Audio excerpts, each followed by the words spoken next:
Si tiene una copia de la palabra de Dios,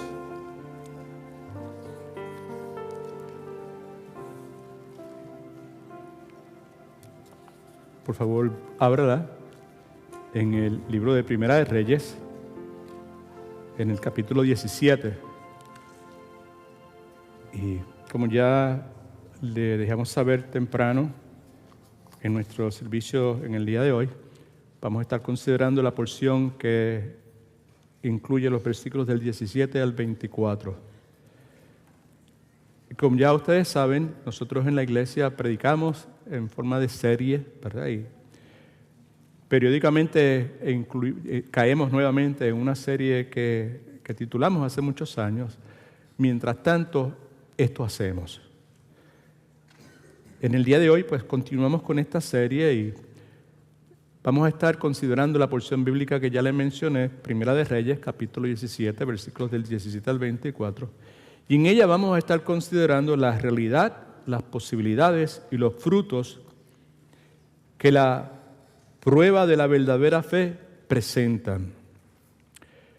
La última vez que estuvimos juntos, hace 2 domingos atrás, estuvimos considerando las lecciones de aflicción, las lecciones de provisión y las lecciones de fe que la experiencia del profeta Elías en esta ciudad pagana, ¿verdad?, llamada Sarepta, enseña.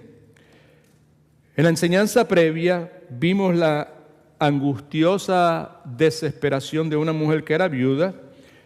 Los recursos de esta mujer se habían agotado. Esta mujer, por lo que expresa la Escritura, nos hace pensar que ella creía en Dios, el Dios que había permitido adversidad en su vida. La Escritura nos dice también que en determinado momento esta mujer viuda pierde toda su esperanza. En esa porción que consideramos la vez pasada también vimos la fe intrépida, valerosa del profeta Elías. Esa fe le permite a Elías obedecer la palabra de Dios. Dios le habla y le dice: levántate y ve a Sarepta. Elías sabía dónde era Sarepta y sabía la hostilidad que le esperaba en Sarepta, una ciudad donde el dios que reinaba era Baal y donde obviamente a Elías le esperaba esa persecución. Vemos también la fe atrevida, intrépida, si usted quiere, de Elías, la cual le permite hacer a Elías una petición muy difícil. Se encuentra con esta mujer viuda con escasos recursos. Elías le pide, dirigido por el Espíritu Santo de Dios, que atienda las necesidades de él física primero que las de ella y de su hijo.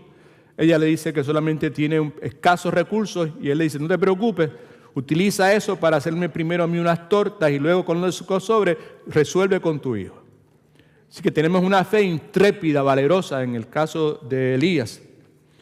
Esa fe también le permite a Elías declarar, lo que cantamos hace un momento, la fidelidad de Dios. Eso lo vemos en la frase que leemos al final, creo que es el versículo 16, si no me equivoco, donde Elías dice que la harina no va a escasear ni el aceite se va a disminuir. Vemos ahí claramente una declaración de la fidelidad de Dios. Y también en la porción que vimos la vez pasada, pudimos ver con claridad que la provisión de Dios es inagotable. Dios promete que a su pueblo va a proveer, que siempre lo va a hacer, y lo que Dios provee siempre es suficiente. Y siempre es siempre. ¿Okay? Así que con eso, pues entonces llegamos al versículo del 27, mejor dicho, del 17 al 24 de Primera de Reyes. Hasta ese momento todo está funcionando bien en Sarepta con la presencia de Elías. Dios había cumplido con lo que Dios había prometido. Súbitamente, como sucede muchas veces en la vida de todos los seres humanos, algo terrible sucede y todo cambia. ¿Cuántos entienden eso? Todo está tranquilo, todo está bien y de momento algo sucede y de ese momento en adelante las cosas cambian. En este caso, lo trágico que sucede es la muerte de un niño del hijo de la señora. La muerte del niño, como es de esperarse, es un golpe sumamente contundente y serio para la viuda, que ya había perdido su marido, y también la muerte del niño provee un tiempo de prueba para el profeta Elías. Primera de Reyes, capítulo 17, versículos del 17 al 24. Si le parece bien, ayúdeme. Vamos a leer la versión bíblica antifonalmente. Se pone de pie, leemos la escritura y luego de eso ustedes se sientan, yo me mantengo de pie y vemos lo que el Señor quiere enseñarnos en la tarde de hoy. Como siempre hacemos, yo leo el primer versículo, que en este caso sería el 17, y sucesivamente hasta que lleguemos hasta el 24. Dice la Escritura que después de estas cosas aconteció que cayó enfermo el hijo de la dueña de la casa, y la enfermedad fue tan grave que se quedó sin aliento.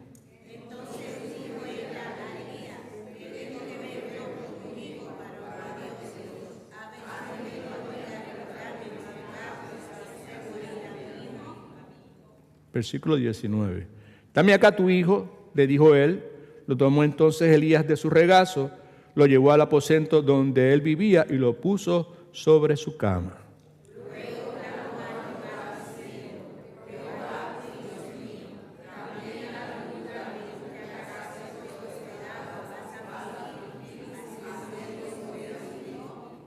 Se tendió sobre el niño, esto es Elías, 3 veces y clamó a Jehová: Jehová, Dios mío, te ruego que hagas volver el alma a este niño.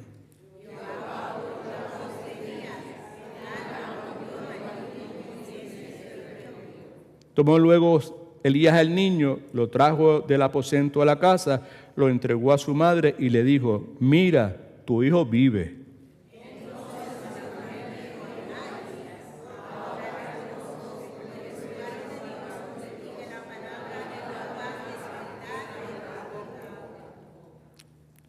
El Señor bendiga su santa palabra, la cual nunca regresa vacía, siempre realiza el propósito para el cual Dios la ha enviado. Pueden sentarse, por favor. Como dije hace un momento, con la llegada de Elías, la situación en la casa de la viuda cambia. Hasta ese momento en que ocurre este incidente, las cosas están funcionando sumamente bien. Dios había prometido de que en esta casa nunca iba a faltar la harina y tampoco el aceite iba a faltar, así que todo va a las mil maravillas. En casa de la viuda se está quedando el siervo de Dios, por medio del cual Dios hacía señales y prodigios.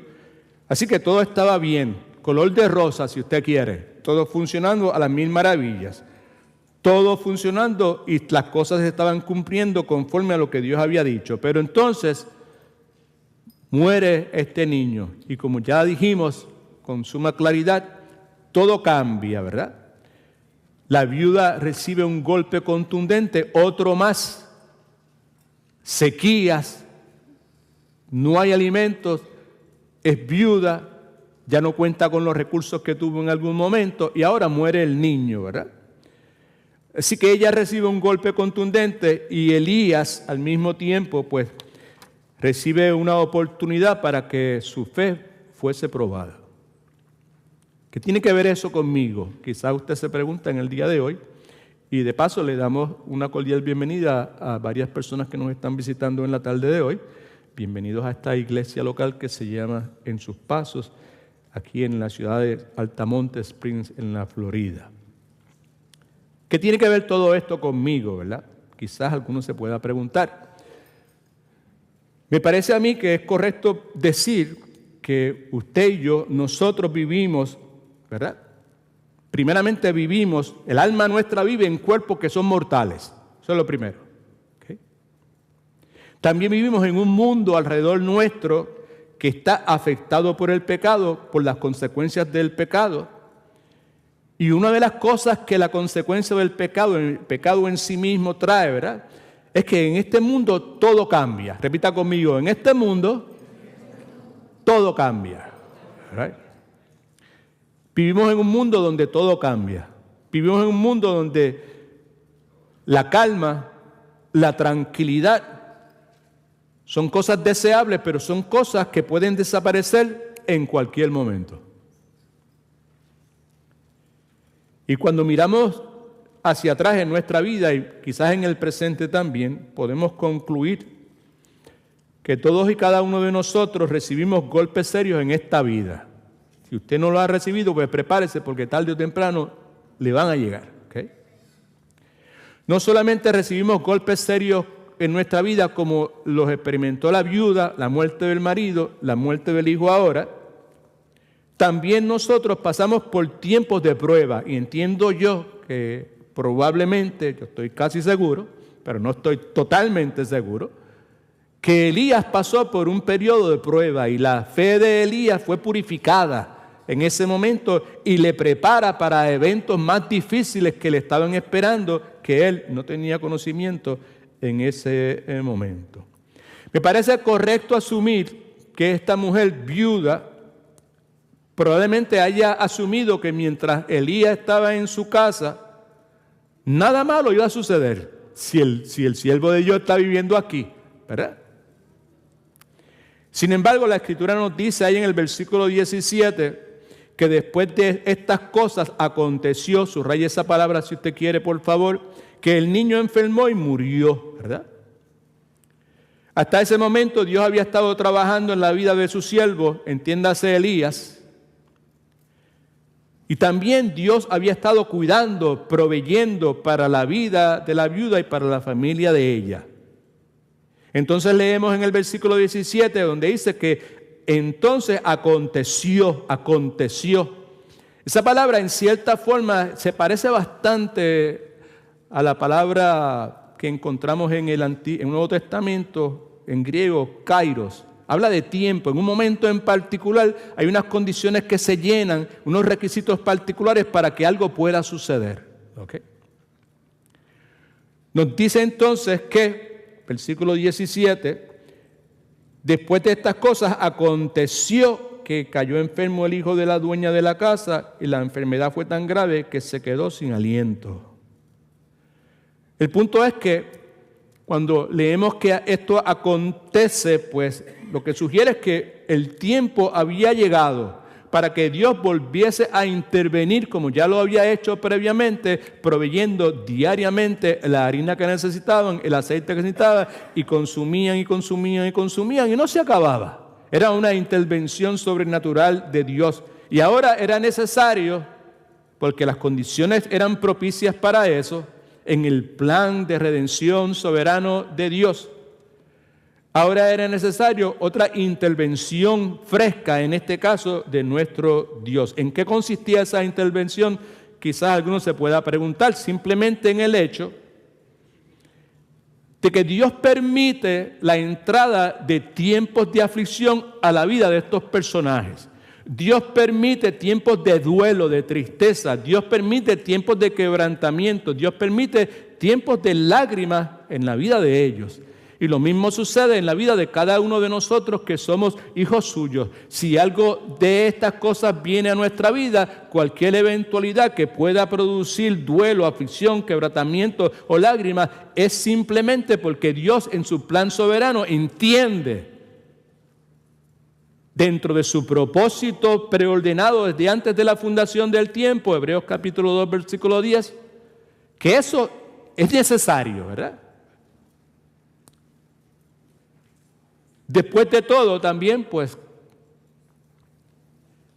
ellos se encontraban en una ciudad llamada Sarepta, y que como dijimos la vez pasada, en hebreo podría significar varias cosas. Una de las cosas que podría significar es lugar de prueba, lugar donde las cosas se prueban, o un lugar de refinamiento. Y entonces me parece correcto para nosotros inferir que en Sarepta, con lo que aconteció previamente y lo que ahora está aconteciendo en la narrativa que consideramos en la tarde de hoy, la fe de Elías, la fe de la viuda, fueron probadas, uno.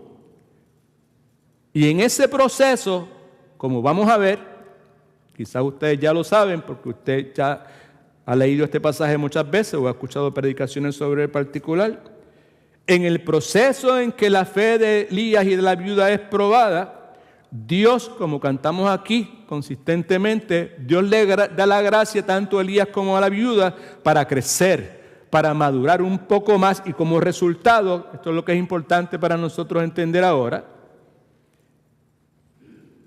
es que la fe de ambos, que es tan importante en la economía de Dios, es gloriosamente refinada. Con eso en mente, entonces, vamos a considerar en esta enseñanza simple, sencilla, en la tarde de hoy, algunas verdades bíblicas que sería muy bueno para cada uno de nosotros recordar acerca de lo que es la fe, y añadimos la verdadera fe, porque hay muchísimas cosas que se llaman fe en el contexto de la iglesia cristiana contemporánea que no tiene nada que ver con la fe bíblica verdadera. Así que en el encabezamiento que le hemos puesto aquí son 4 verdades bíblicas que debemos recordar acerca de la verdadera fe. Lo primero que yo creo que debemos recordar es que la verdadera fe siempre será probada. Si es verdadera, va a ser probada. Si no es verdadera, no hay nada que probar. Pero si es verdadera, va a ser probada. Vemos el versículo 17 que ya hemos leído en varias ocasiones, que dice: después de estas cosas aconteció que cayó enfermo el hijo de la dueña de la casa, y la enfermedad fue tan grave que se quedó sin aliento. Ya he señalado varias veces que la viuda había pasado por tragedias previas, el dolor de perder su esposo, por eso es que es viuda, porque perdió su esposo, y asumimos entonces que fue doloroso perder el esposo, y sobre todo en el contexto histórico y cultural donde todo esto se desarrolla, donde la mujer dependía exclusivamente de su marido para que él proveyese las cosas del hogar. ¿Right? Así que ella había pasado por el dolor de perder su esposo, y ahora ese dolor se multiplicaba al perder su hijo. ¿Qué tiene que ver eso con nosotros? Pues tiene que ver mucho en el sentido de que la fe de la viuda era verdadera y fue probada. Y si la nuestra es verdadera, también va a ser probada. No me puedo sentar y cruzarme de brazos y esperar que mi fe no sea probada. Nuestra fe, si es verdadera, va a ser probada. Ahora la pregunta entonces es, ¿qué es el propósito de mi enseñanza o de nuestra enseñanza, verdad?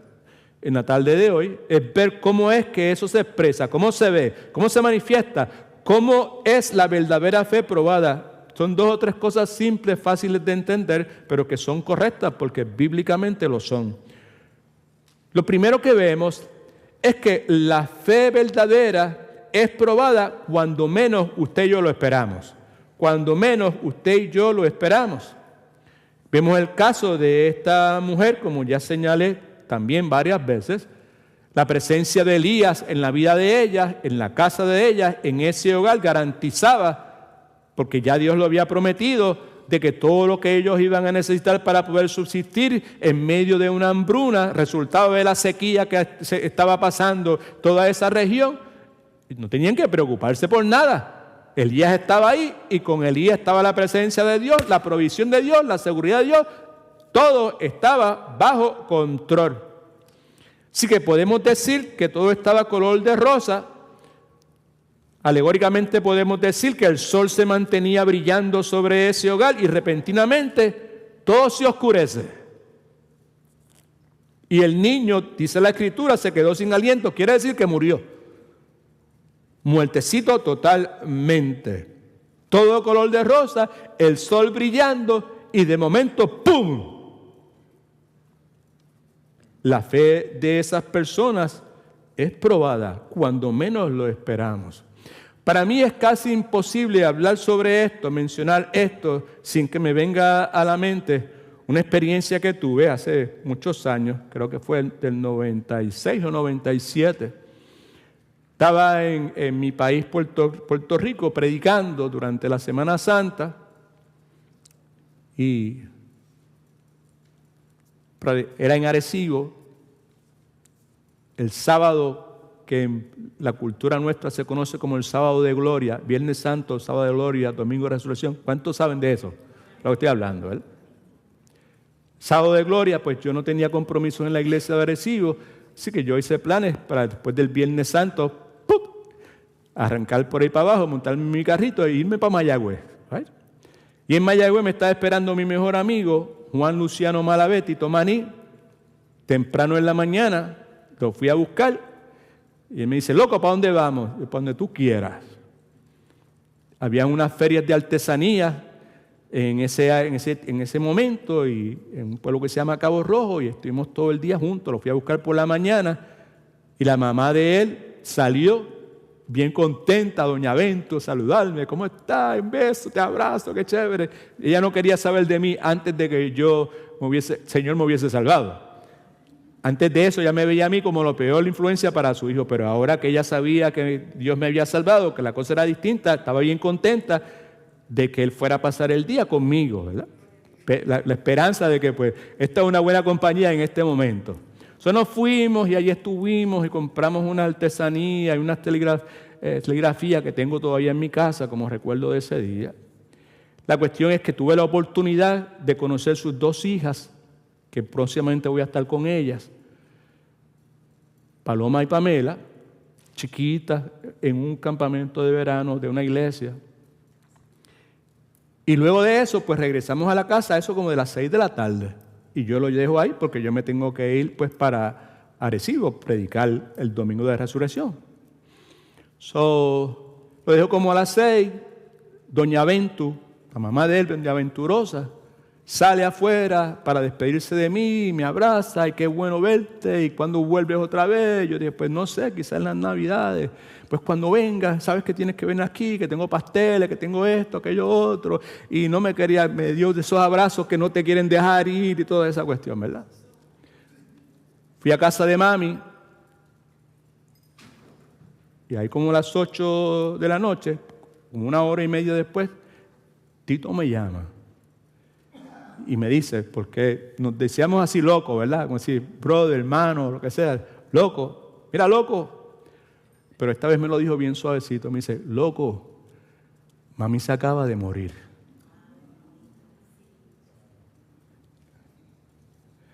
Por eso cuando menciono esto,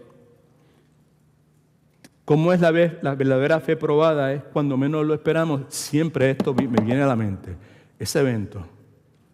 Porque yo todavía esta mañana la veo a ella con la batida que ella tenía. Hacía mucho sol cuando salió al portón para despedirse de mí, la sonrisa, y quería que yo comiera y me abrazaba y olía plátano, olía todas esas cuestiones. Sí.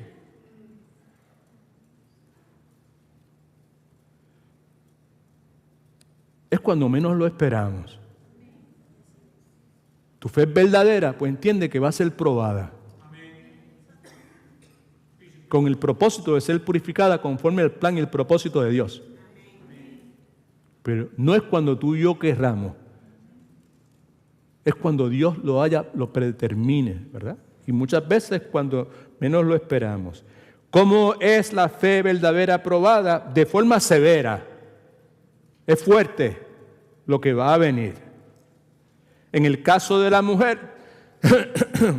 ya había experimentado bastante dolor porque era viuda, la muerte del marido, y ahora es más dura todavía porque ahora es la muerte de su hijo, perdió su hijo. Un comentario bien simple con relación a esto. Esto es adversidad, esto es aflicción en su máxima expresión. Nada es más doloroso que la pérdida de un hijo.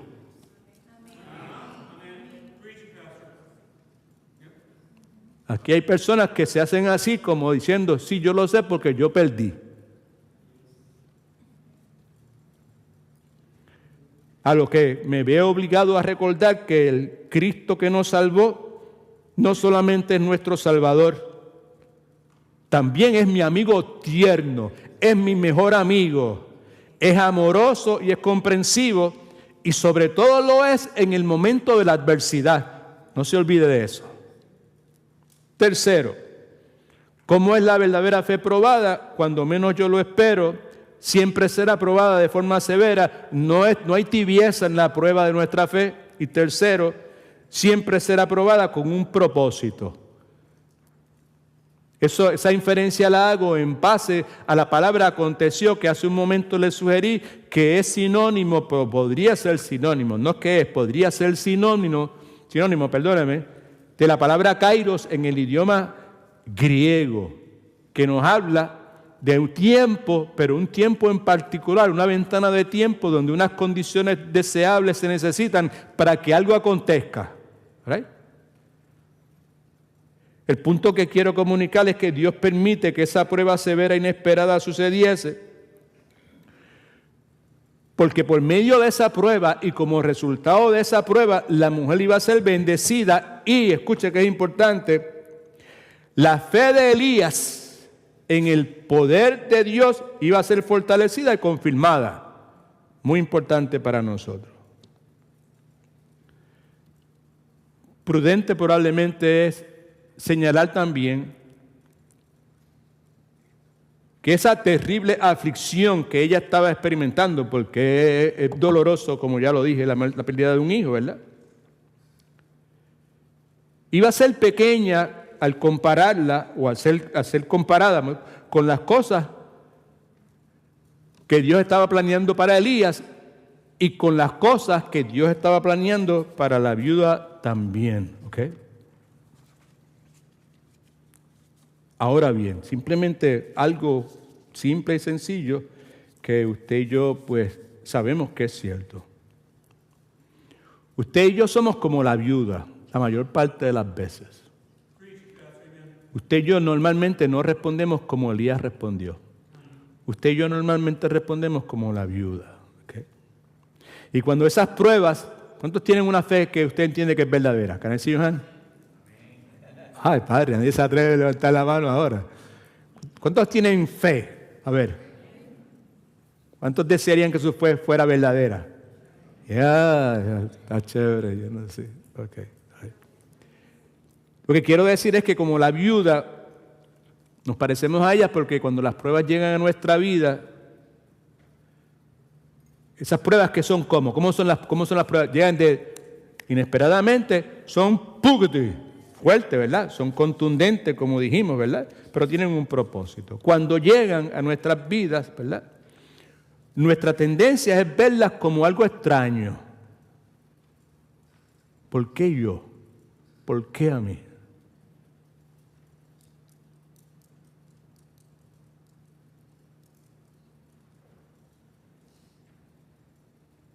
Primera de Pedro, capítulo 4, versículos 12 y 13, atiende ese asunto. ¿Okay? Dice, amados, lo que Pedro está enfatizando es el hecho de que las pruebas son cosas que hay que esperarlas. No se sorprenda a nadie porque esto es parte del contrato que firmamos. Amados, no os sorprendáis del fuego de la prueba que os ha sobrevenido como si alguna cosa extraña os aconteciera. What is your problem? Esto es parte de la cuestión.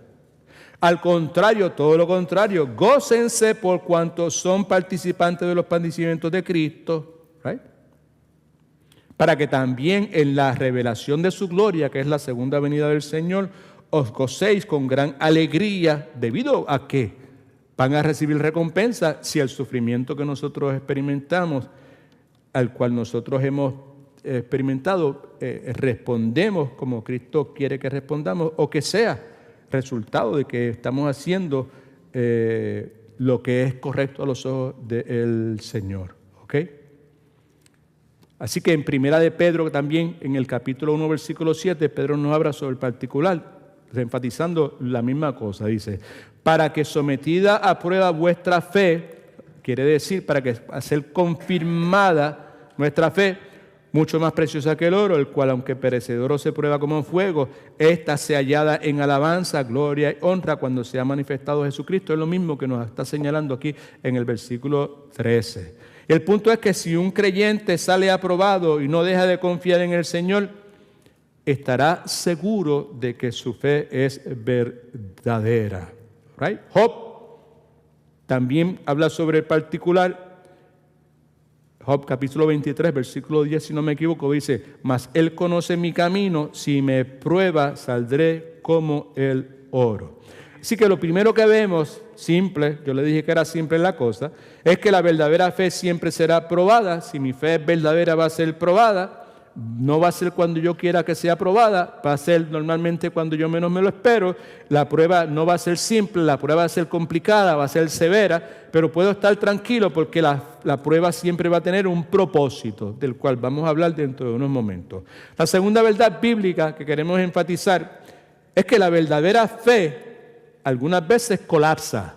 La verdadera fe algunas veces colapsa. Versículo 18. Aquí vemos cómo la fe colapsó en el caso de la viuda. Entonces dijo ella a Elías: ¿qué tengo que ver yo contigo, varón de Dios? ¿Has venido aquí a recordarme mis pecados y hacer morir a mi hijo?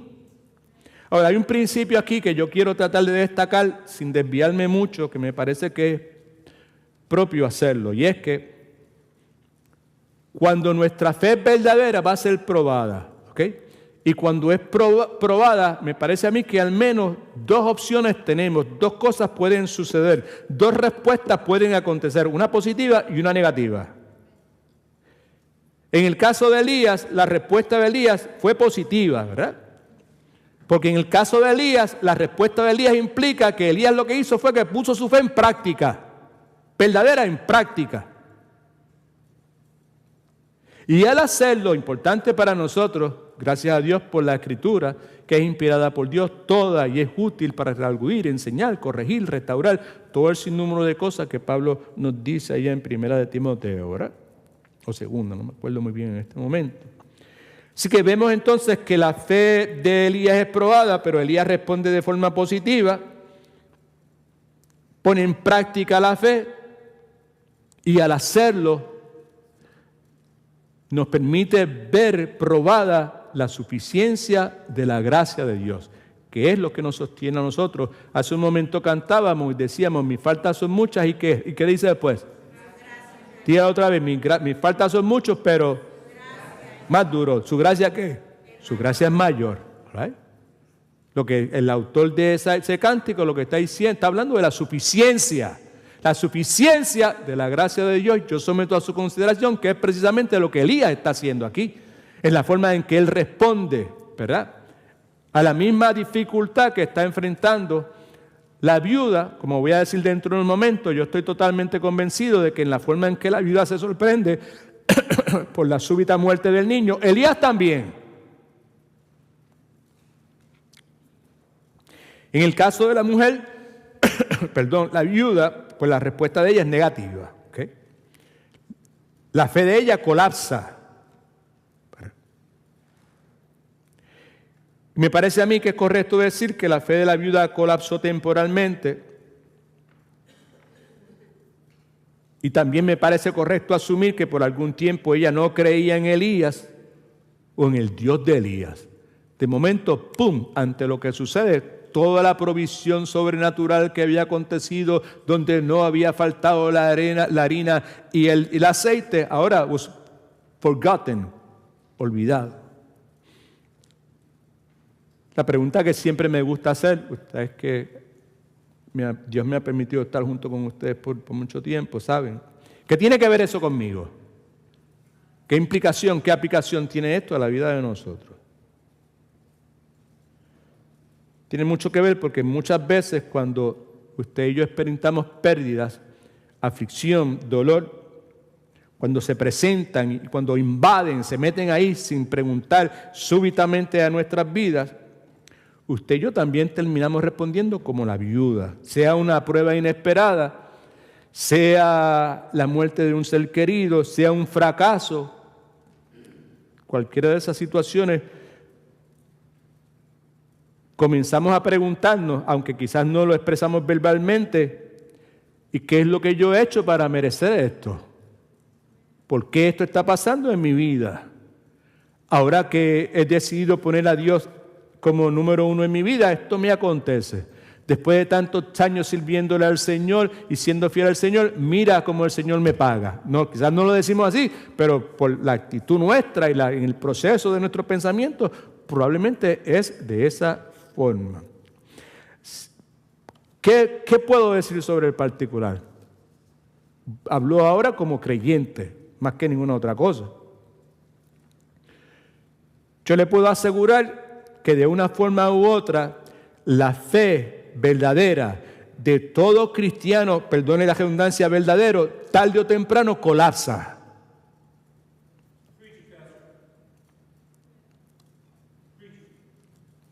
Por una hora, por un día, por una semana, por un mes. Todo depende cuál sea la circunstancia. Hace muchos años escuché hablar en el seminario donde yo fui a estudiar de un predicador muy conocido y respetado aquí en los Estados Unidos. Tenía una esposa extraordinaria, una ayuda idónea. Estuvieron juntos en matrimonios más de 30 o 35 años. No me acuerdo, yo sé que era más de esa cantidad de tiempo. Súbitamente muere.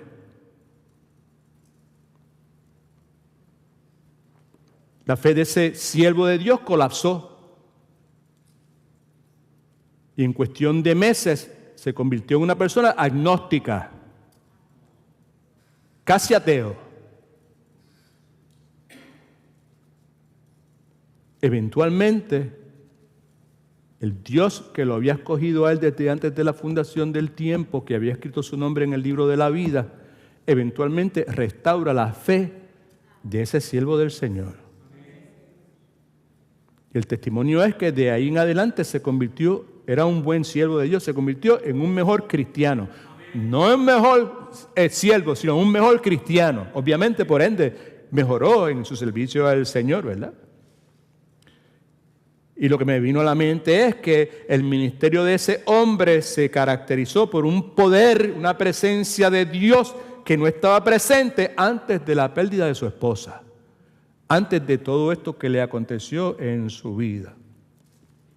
Hablaba este señor, la ocasión que lo escuché hablar, de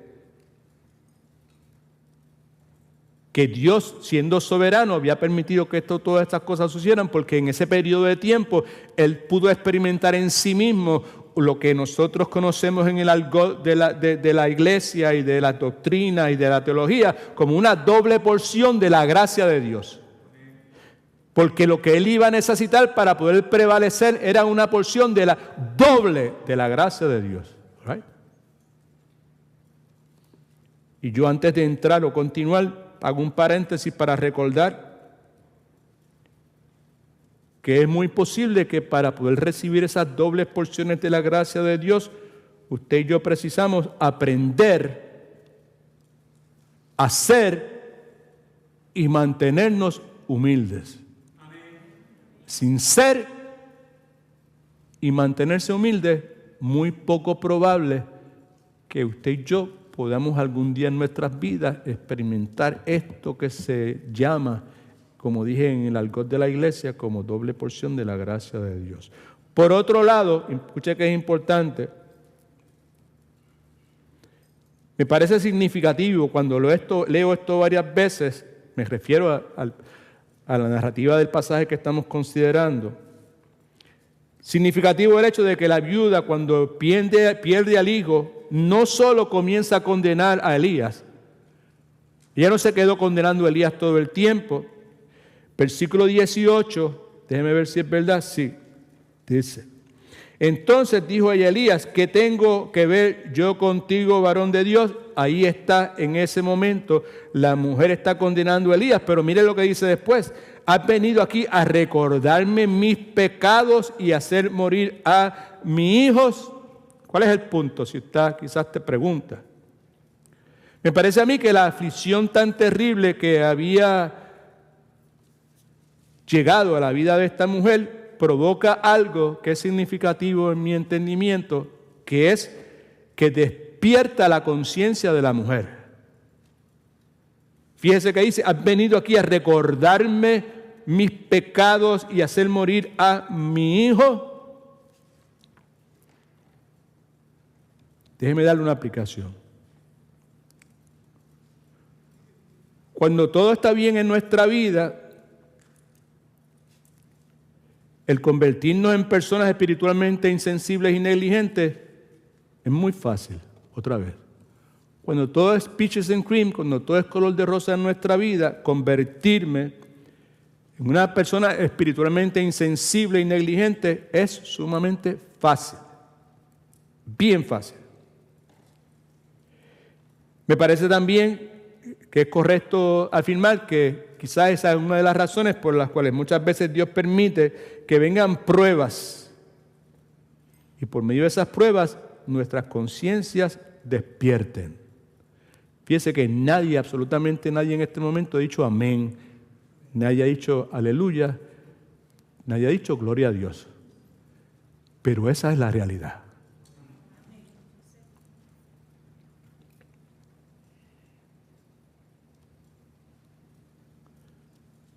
También me parece importante recordar que las aflicciones, las pruebas que Dios permite que vengan en nuestras vidas, necesariamente, obligatoriamente, no son indicación que hayamos hecho algo que desagrada a Dios. En ocasiones sí lo son, pero no obligatoriamente lo son. En ocasiones sí lo son, y cuando así es, ¿verdad?, son una indicación de que algo anda mal con nosotros, que desagrada a Dios. Nosotros necesitamos hacer lo que la Escritura dice que debemos hacer consistentemente, y el ejemplo lo vemos clásico en el Salmo 139, versículos 23 y 24, que como iglesia hemos visitado y revisitado y continuamos visitando hasta que el Señor venga. Aquí en el Salmo 139, versículos 23 y 24, como hemos dicho en infinidad de ocasiones, encontramos al salmista, al rey David, luego de haber proclamado a los cuatro vientos en todas las formas habidas y por haber dos atributos de Dios, su omnisciencia y su omnipresencia, ¿verdad? Concluye, luego de reafirmar en todas las formas posibles esos dos atributos de Dios, concluye entonces pidiéndole a Dios que le haga el favor, nuevamente, ¿verdad?, de ayudarle a escudriñar su corazón. Eso es lo que se ve ahí en el Salmo 139, 23 y 24. La mayor parte de los cristianos, y digo esto no con arrogancia para ninguna forma, simplemente por ignorancia o por ausencia de alguien que les enseñe un poquito de la Escritura, a través de la historia de la iglesia han leído el Salmo 39 y se han quedado ahí en solamente proclamar, pues eso habla de la omnisciencia de Dios y la omnipotencia de Dios. Y eso es cierto. Pero el propósito del Salmo como tal es precisamente el que Dios capacite a este siervo de Dios, el salmista, ¿verdad?, para que él pueda escudriñar su corazón de forma tal que él pueda regresar a obedecer a Dios en la forma que él lo desea. Muchos de nosotros no utilizamos ese recurso porque para muchos de nosotros nuestras vidas son perfectas, todo está chévere, porque nuestro enfoque está ligado, enfocado mayormente a nuestra conducta externa. No nos miramos a nuestra conducta interna. Los que estamos en la clase que teníamos hace un momento, pues saben de qué estoy hablando, ¿verdad? De esas cosas que hay dentro de nosotros que a Dios le desagradan, ¿verdad? Que Dios no está feliz con ella. Envidia, celos, arrogancia, right? Espíritu burlón, crítica, censura, chismosería, habladuría, todo ese montón de cosas que están dentro de nuestro corazón. ¿Right? El salmista dice en Salmo 139, versículos 23 y 24, examina, de paso, él envuelve todo lo que tiene que ver con el alma del ser humano, envuelve sus pensamientos, envuelve sus emociones y envuelve su voluntad. Las tres cosas, los tres aspectos están presentes ahí. Examíname, Dios, y conoce mi corazón, emociones, pruébame y conoce mis pensamientos, mente, y ve si hay en mí camino de perversidad, tiene que ver con la voluntad, que es la que se manifiesta, ¿verdad? Y guíame en el camino eterno, tráeme de regreso a ti, Señor, condúceme, dame la doble porción de la gracia que yo voy a necesitar para entonces poder vivir como tú quieres que yo viva. ¿Cuántos alaban a Dios? Praise the Lord. Okay. Si ese fuese el caso, nuevamente, de que la aflicción y la prueba son indicación de que Dios se desagrada de mi vida, como Dios muy bien puede hacer, tenemos entonces la alternativa de pedirle a Dios que escudriñe nuestros corazones, ¿verdad? nos ayude a escudriñar nuestros corazones. Nosotros por nuestra propia cuenta no vamos a hacer un buen trabajo, tenemos que recibir la ayuda de Dios para poder hacerlo.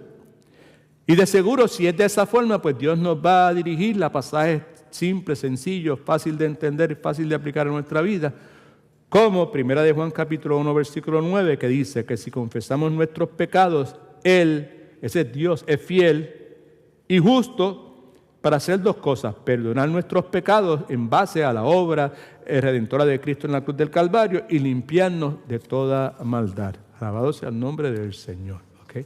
Now, me parece a mí que podemos decir que aquí hay una verdad bíblica presente, y es esta: que uno de los propósitos de Dios al permitir que nuestras pruebas vengan pruebas es el siguiente. Mire todo el mundo en esta dirección, por favor. Dios es soberano. Todo lo que sucede en mi vida sucede porque Dios lo permite. Todo lo que Dios permite que venga en mi vida, Él lo permite para mi beneficio. Si algo sucede en mi vida es porque Dios lo permitió.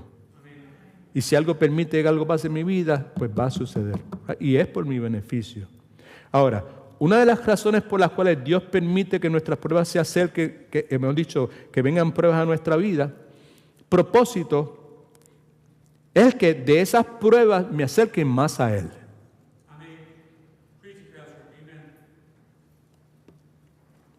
Ayer le envié un texto, no sé si algunos de ustedes lo pudieron leer y detenerse a considerar lo que decía. Siempre algunos de ustedes lo leen y lo detienen y me tiran algo para atrás y me dicen esto y esto, chévere, tremendo, gloria a Dios por tal o cual cosa, ¿verdad? De lo cual yo le doy gracias a Dios, pues porque estimula, ¿verdad? Y da ánimo y da ganas de seguir para adelante, ¿ok? Ya. Una de las cosas que le mencioné es que es algo que yo he aprendido de paso. Y es que nunca debemos salir de la aflicción en la misma forma que entramos en ella. Escríbalo por ahí. Nunca debo salir de la aflicción en la misma forma en que entré en ella. Amén. Dios lo permite con un propósito, ¿verdad? Es modificarme, ¿verdad? Es purificarme, ¿verdad? Refinarme. Y me parece también propio señalar que es lo que yo deseo, ¿verdad? O sea, yo no quiero salir de la misma forma que entré. Pero lo que yo desearía es que Dios me ayudara, ¿verdad?, a salir con una determinación más consistente, firme, a confiar en Él y a consagrar mi vida más a Él, ¿verdad? Yo sé que perfecto no podría ser, pero lo que yo desearía es que Dios me ayudara a querer serlo, a anhelar serlo, a buscar serlo consistentemente. Dijimos que Sarepta, el nombre hebreo, implica lugar de prueba y refinamiento. Y es muy probable que algunos de los que estamos aquí presentes en esta tarde nos encontremos figurativamente en Sarepta, en un lugar de prueba y refinamiento. Y mi exhortación, ¿verdad?, y mi deseo es que usted y yo nos unamos al salmista. Muchos piensan que es David, yo soy uno de los que piensan que es David que escribe el Salmo 119, con lo que dice Salmo 119, versículo 75, si nos encontramos en Sarepta, en un momento de prueba, en un momento de refinamiento, que podamos decir como David dijo. ¿Qué fue lo que dijo? Salmo 119, 75. Conozco, ¿verdad?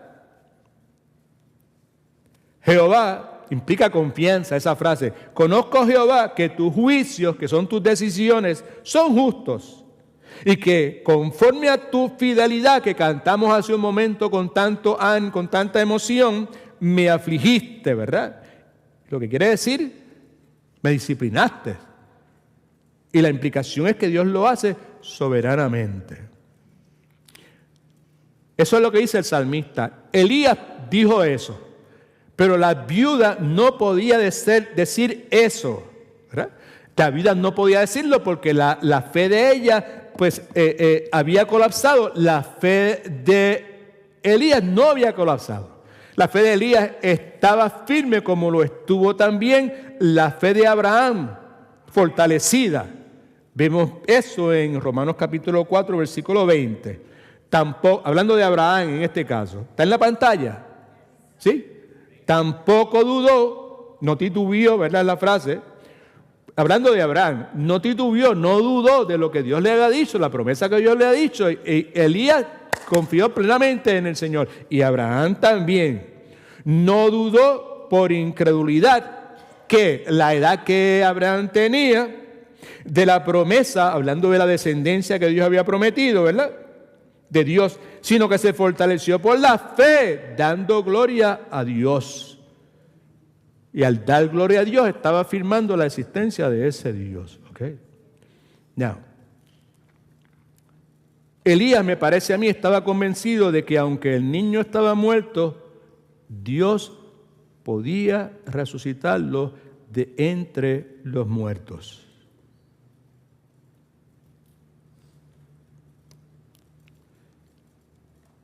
En Hechos, capítulo 26, versículo 8, escuchamos lo siguiente, ¿verdad? Pablo, ¿qué? ¿Se gusta entre vosotros cosa increíble que Dios resucite a los muertos? Como diciendo, what's the problem with that? ¿Tienen algún problema con eso? Pablo no puede creer que esta gente estén enjuiciándolo por creer que Dios resucita a los muertos. That's what we see right there, okay? Así que Elías no podía entender la razón de esta tragedia tan súbita, pero cuando llega la prueba, esto es el punto, familia, no se me duerma. Inmediatamente la fe de Elías entró en acción. ¿Okay? Now, al hacerlo, Elías está ilustrando la verdad que Santiago nos habla allá en Santiago capítulo 2, versículo 26, donde Santiago registra lo siguiente, obviamente el Espíritu Santo a través de Santiago. Así como el cuerpo sin espíritu está muerto. Un cuerpo que no tenga el espíritu está muerto, se acabó. Es un canto de madera, un pedazo de cemento, lo que sea. Insensible, no puede responder, no existe. ¿Right? También la fe sin obras está muerta. Ahora, antes de entrar al próximo punto, permítame señalar lo siguiente. Elías, y usted y yo también tenemos que hacer lo mismo, confió en lo que Dios estaba haciendo. Elías estaba convencido de que todo lo que estaba pasando con la mujer y el niño estaban dentro de la voluntad de Dios, y yo someto a su consideración que usted y yo necesitamos orarle a Dios que nos ayude, que nos dé la capacidad para creer de la misma forma. ¿Alguien dice amén? Amén. Así debe ser. Tercera verdad bíblica. La verdadera fe opera, actúa en la vida del creyente. ¿Cómo es que la fe opera en la vida nuestra como creyentes verdaderos en tiempos de crisis? ¿Right? Tiempos de crisis. ¿Qué son tiempos de crisis? Cuando vienen pruebas que no esperamos, eso es un tiempo de crisis. Cuando nuestros hijos se apartan del Señor, ¿esos son tiempos de crisis o no lo son? Claro que sí, ¿verdad? Cuando somos azotados por una enfermedad que tiene el apellido de terminal, eso es tiempo de crisis. Cuando perdemos a un ser querido, eso es tiempo de crisis.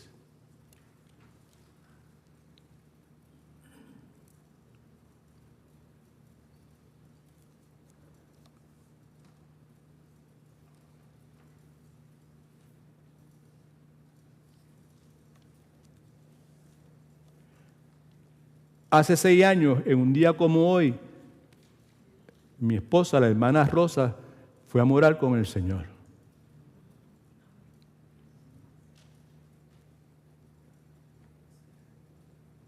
Ese fue un tiempo de crisis.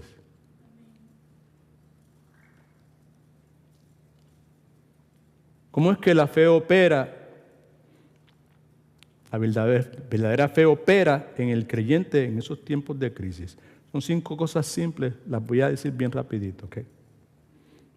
La verdadera fe nos mantiene en calma cuando nos azotan los golpes. Si la fe es verdadera, me mantiene en calma. Right? Versículo 19, Elías se mantuvo en calma, dijo, dame acá al muchacho.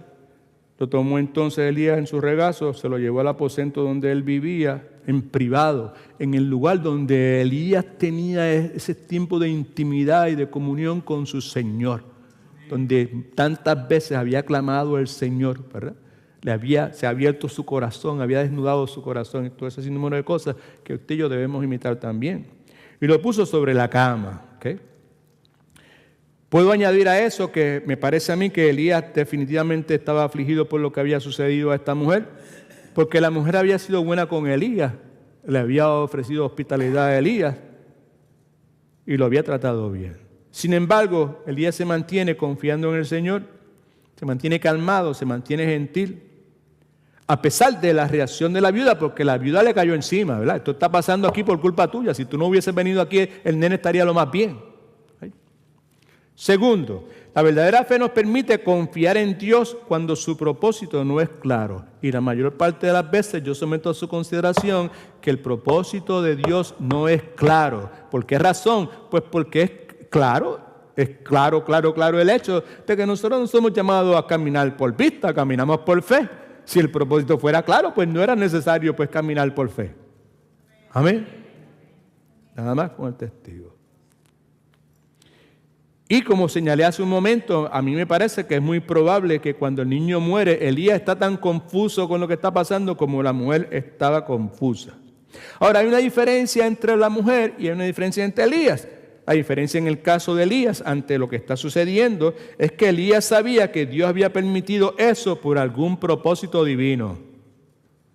Segundo, Elías estaba en una mejor disposición de buscar el rostro de Dios para averiguarlo. La mujer no estaba en esa disposición, pero Elías sí estaba en esa disposición.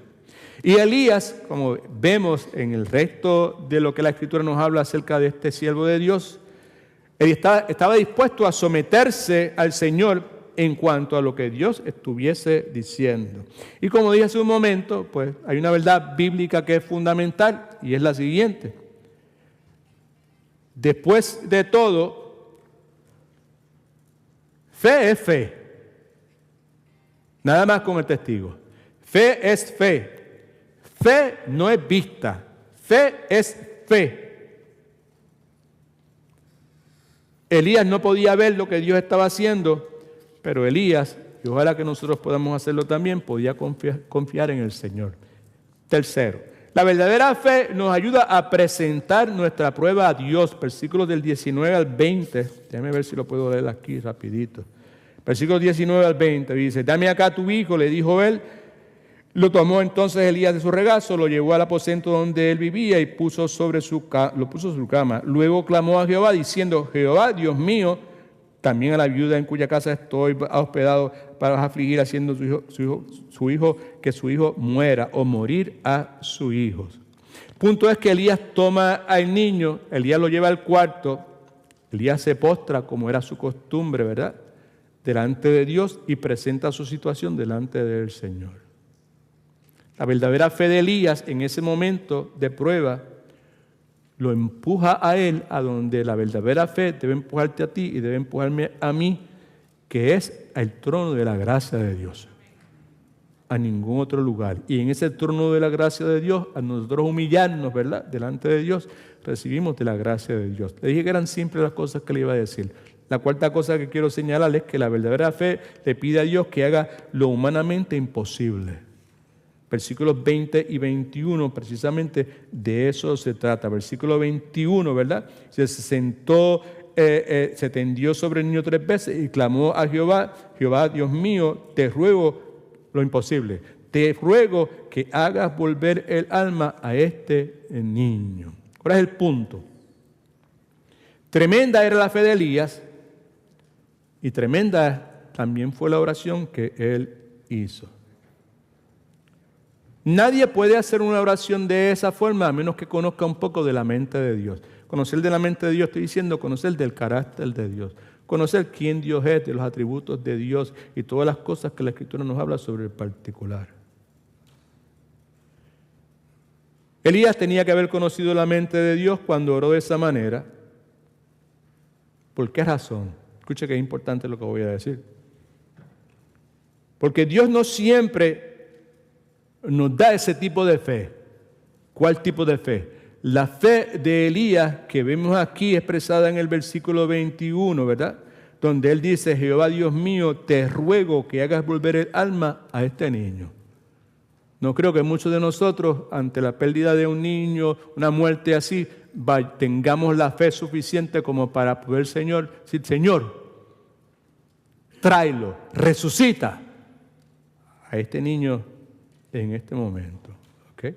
Y lo que quiero decir es que, nuevamente, no siempre Dios nos da ese tipo de fe que nos permite orar de esa manera. Orar de esa manera, escuche, es algo raro. Orar de esa manera no es la norma. Así que ojo al pillo, ojo a las enseñanzas que usted pueda estar escuchando sobre ese particular. ¿Okay? Elías tenía una palabra de Dios de que su voluntad, Elías oró de esa forma porque tenía una palabra de Dios clara de que la voluntad de Dios era que el niño fuese resucitado. Y por eso es que le pide a Dios que lo haga. ¿Okay? Y número 5, la verdadera fe es victoriosamente honrada por Dios. Versículo 22 dice que Jehová oyó la voz de Elías, el alma volvió al niño y el niño revivió. La palabra enseña que cuando el don de fe es dado, el don de fe, es un don de Dios. El don de fe es dado a un hombre o a una mujer, por cierto, ¿ok? Que está orando. Entonces, cuando el don de fe es dado, entonces la oración es contestada. ¿Okay? La palabra enseña que la fe, no la presunción. Mucho de lo que vemos por las televisiones, en todos los enlaces y en TV, en toda esa cuestión es presunción, no es fe. La fe y no la presunción nunca será decepcionada. La fe genuina, verdadera, nunca será decepcionada. Todo lo contrario, siempre será honrada. Ahora, ¿cuál es la enseñanza? Permítame leer esto que encontré y decidí anotarlo aquí para compartir con usted. Si el Señor con toda claridad le comunica a usted cuál es su voluntad, si usted está preparado para confiar que Él actuará de esa manera y usted le ha pedido a Él que lo haga, entonces usted nunca será defraudado. Estas 3 cosas tienes ahí. Romanos capítulo 10, versículo 11, dice la Escritura lo siguiente, ¿verdad?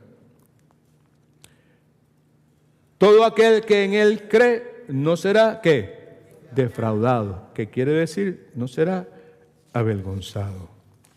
Y por último, 4ª verdad bíblica.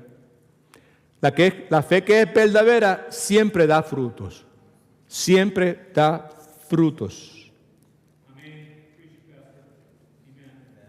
Versículos 23 y 24 dice: tomó luego Elías al niño, lo trajo del aposento de la casa, le entregó a su madre, le dijo: mira, tu hijo vive. Entonces, mira el fruto, el hijo vive, una, y segundo fruto. Entonces la mujer dijo a Elías: ahora reconozco que tú eres un varón de Dios y que palabra de Jehová es verdad en tu boca. ¿Ok? Lo que hemos leído en este momento, en este versículo 23 y 24, nos deja ver que la fe de la viuda es revivida, restaurada, cuando ve lo que Dios había hecho por medio de la fe de Elías. Fruto de fe, ¿qué es eso de fruto de fe? En términos prácticos, arroz de habichuela, ¿verdad? En lenguaje que podamos entender nosotros simplemente. Fruto de fe nos habla de cuando nosotros confiamos en Dios, algunas cosas pasan. No, muchas cosas pasan. Como vemos en este caso, Dios es glorificado. Eso es fruto de la fe, ¿ok? Otra cosa que sucede es que nuestra propia fe es fortalecida. Eso es fruto de la fe. Y la fe de otras personas es fortalecida también. Otra cosa que sucede es que la sinceridad, lo genuino de nuestra fe es probado. Alabado Cristo. Y como vemos en este caso, la vida de otras personas es fortalecida. Sin lugar a dudas, yo me atrevo a afirmarlo de esa forma, la verdad siempre ha sido que cuando el pueblo de Dios ha confiado en Dios, el pueblo de Dios se ha mantenido firme en tiempos de prueba, otras personas han sido influenciados, otros han sido fortalecidos y otros han sido ayudados. Eso está claro en la Escritura. Y son fortalecidos y son influenciados y son ayudados cuando el pueblo de Dios ha confiado en Él y se ha mantenido firme en tiempos de prueba. Estas otras personas han sido fortalecidos, han sido influenciados y han sido ayudados mientras han estado observando Cómo la evidente gracia de Dios está operando en las crisis que estas personas están atravesando. No es mucho lo que puedo añadir en este momento a lo que ya hemos leído en esta narrativa, en esta porción bíblica. Permítame entonces simplemente concluir diciendo que el testimonio de la viuda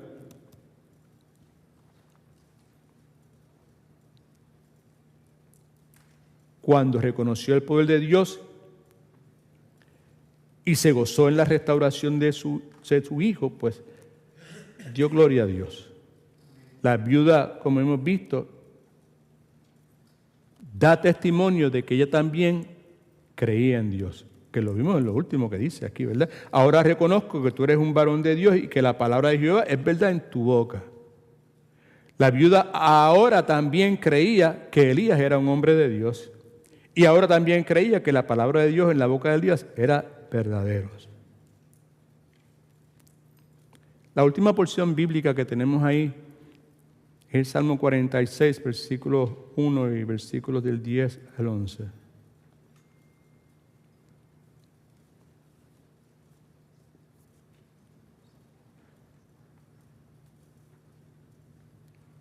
Es muy probable, como ha sucedido en la vida de algunos de nosotros, que al final de ese día, ese evento tan extraordinario que ha acontecido en casa de esta mujer, donde Elías está envuelto, el niño está envuelto, la señora está envuelta y sobre todas las cosas Dios está envuelto, ¿verdad? Okay. Probablemente las palabras que se registra el salmista aquí en el Salmo 46 quizás resonaron fuertemente en el corazón de estas personas. Ayer le hablaba de cuando nuestra fe es probada, ¿verdad? Y que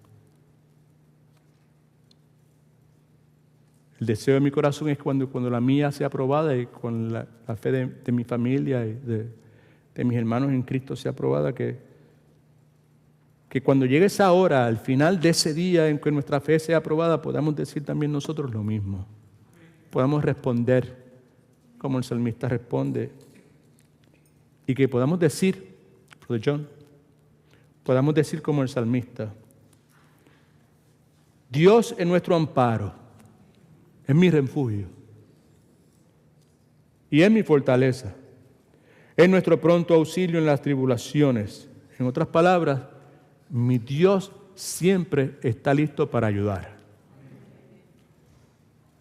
Y por tanto,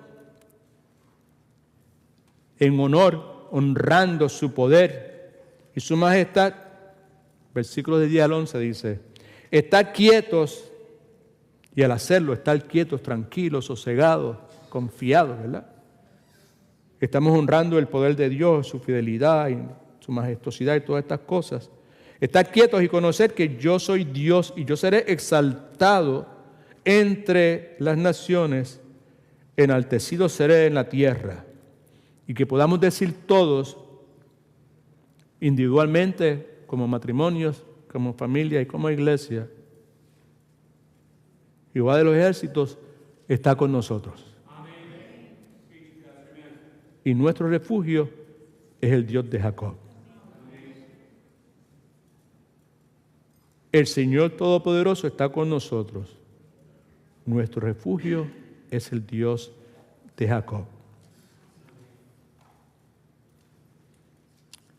El Hijo del Hombre, Jesucristo, no vino para que le sirvieran. Él vino a ser servido. Por años le he dicho que quizás el mejor halago que se le pueda dar a una persona que tiene una fe verdadera es que alguien, no por lamerle el ojo, ¿verdad?, le diga, ¿cómo estás, sierva? ¿Cómo estás, siervo? Amén. Lo mejor que se le puede decir a una persona es eso. ¿Verdad? Elías era un siervo de Dios. Yo anhelo llegar al ocaso de mi vida siendo un siervo de Dios, en la capacidad que Dios quiere que yo le sirva. Hay tres cosas que quiero compartir con ustedes antes de orar, con relación a ser siervo de Dios. Siervo de Dios. Un siervo o una sierva de Dios precisa confiar en Dios.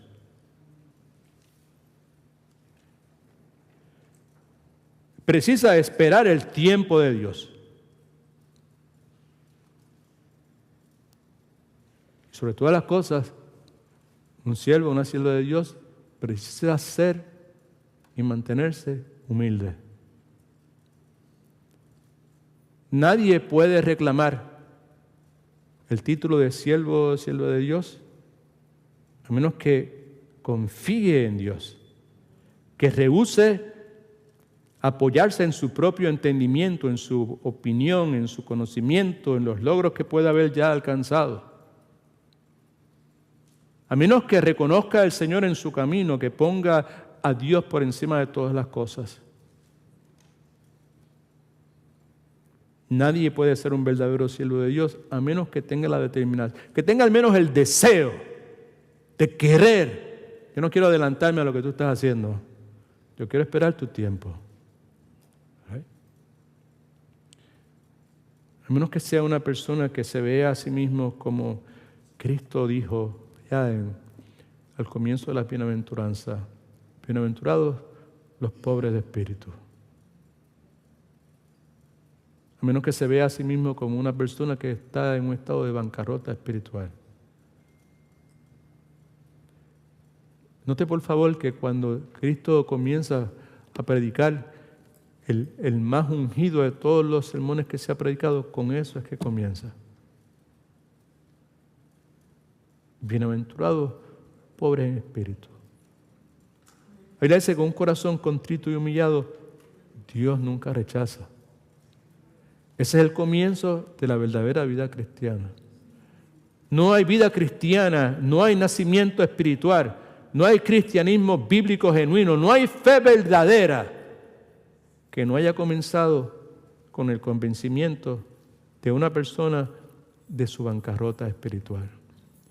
Y esa persona vive en victoria. ¿Sabe cuándo vive en victoria? Cuando vive consciente de su bancarrota espiritual, porque esa bancarrota espiritual le lleva a continuar dependiendo y confiando día tras día en el Dios que ha tenido misericordia de él o de ella. Elías era siervo de Dios.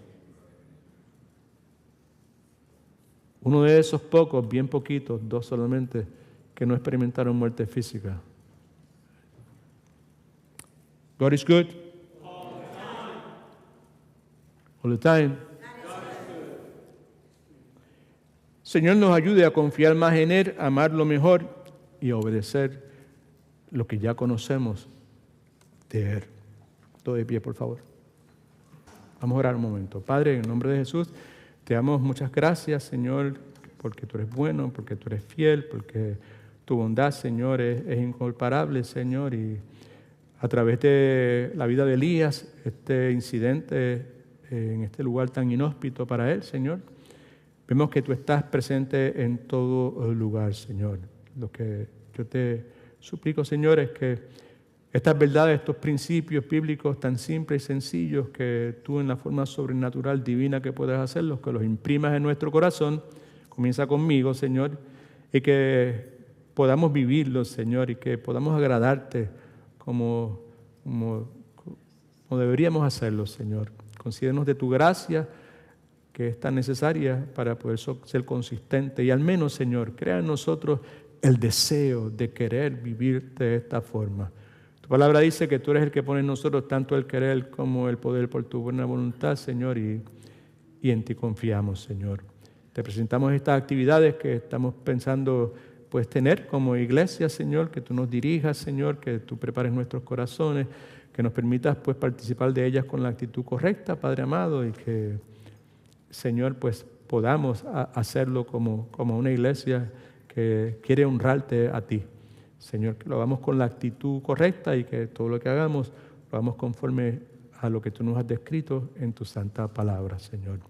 Concédenos, Señor, tu presencia, tu guía, Señor. Condúcenos de regreso a nuestros hogares. Prepáranos para lo que nos espere en el día de mañana, Señor. Gracias por habernos concedido la oportunidad nuevamente de reunirnos como iglesia, Señor. Gracias por tu palabra. Gracias por habernos sellado con tu Santo Espíritu. Y gracias por habernos dado el regalo de la salvación a través de Cristo Jesús en la cruz del Calvario. Es en su nombre, para su gloria, que que pedimos estas cosas, las presentamos de ti. Amén.